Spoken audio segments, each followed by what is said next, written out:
So here's a simplified version of how the world works.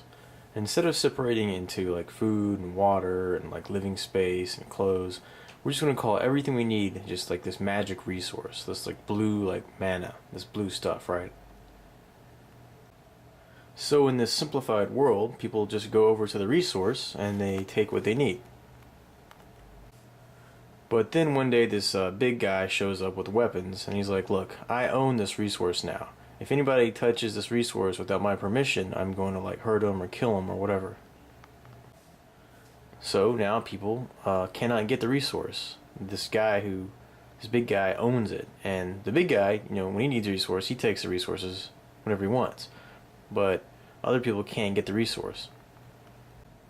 So now you have all these people who are like slowly starving without this, this super resource. But the big guy with the weapons, he wants people to do stuff for him. So he goes, look, I have these little pieces of paper.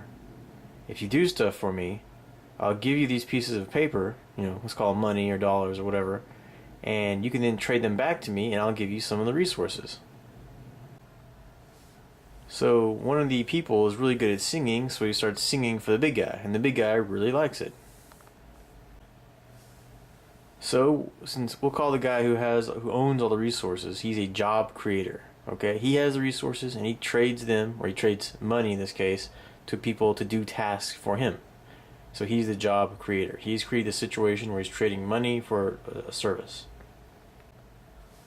So the big guy trades some money to the little guy for singing for him. The little guy trades the money back to the big guy for resources. So this little guy is basically, he's employed. He has a job. He can get money and he can trade it in for resources. So this is how he now gets resources. Before, he just would, walk up to the resource and take it. Like, man going into nature and hunting or getting water or building a log cabin. We could just go into nature and take resources. But now everything's owned. So now we have to get a job. We have to find somebody who owns resources and do a service for them. So this guy keeps singing and keeps making money. Or actually, he doesn't make the money. The big guy makes the money, right?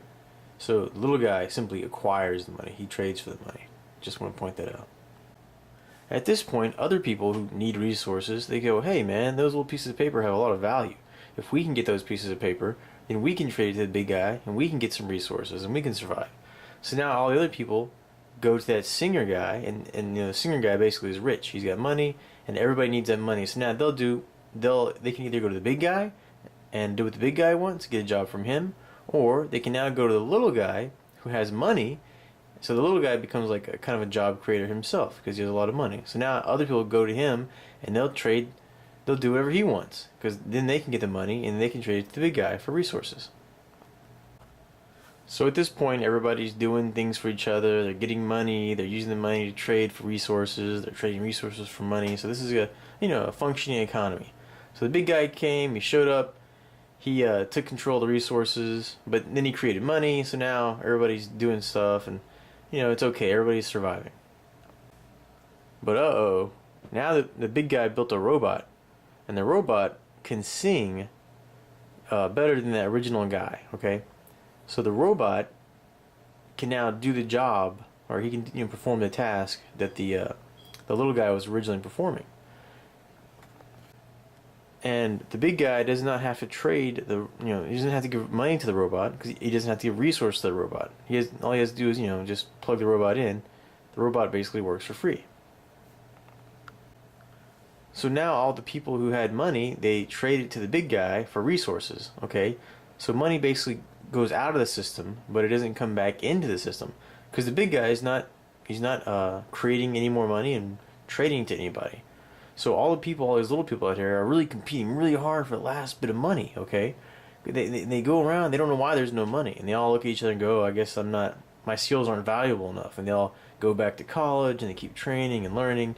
But the truth is, there's literally no money coming into the system from the big guy. Okay, it's just everybody's so used to trading their services for money, they don't even think, oh hey, where's the money coming from? It's like the money just doesn't exist anymore.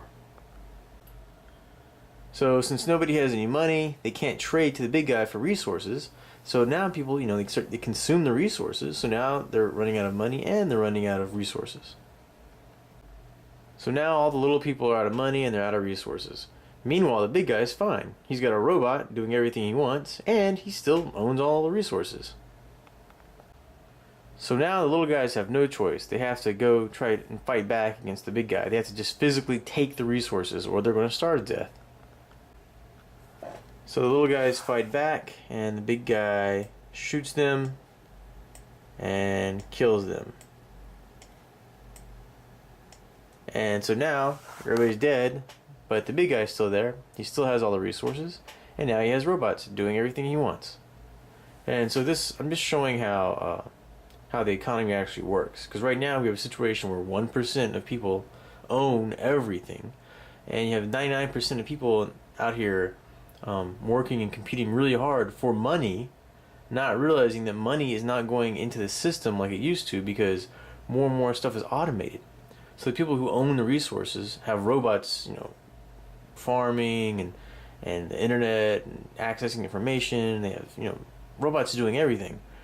So more and more people are becoming simply, as they call it, unemployable. Basically, they can't earn any money because they don't have any services, to do that a robot can do. So the 1% are getting more and more powerful, because they have robots doing everything for them. They have more and more resources. And 99% of people are running out of money, and the rich people tell them that, oh, it's because you're not good enough. Well, at some point, they're right. I mean, we all dreamed of a utopia where we would all have robots doing everything for us, but that doesn't look like that's going to be the case. Looks like the 1% of people will have robots doing everything for them, and then 99% of people will just kind of starve or be killed off. So I made this to try to show how the resources flow into the economy and how money flows into the economy and how it all works, and just how automation just completely destroys this process.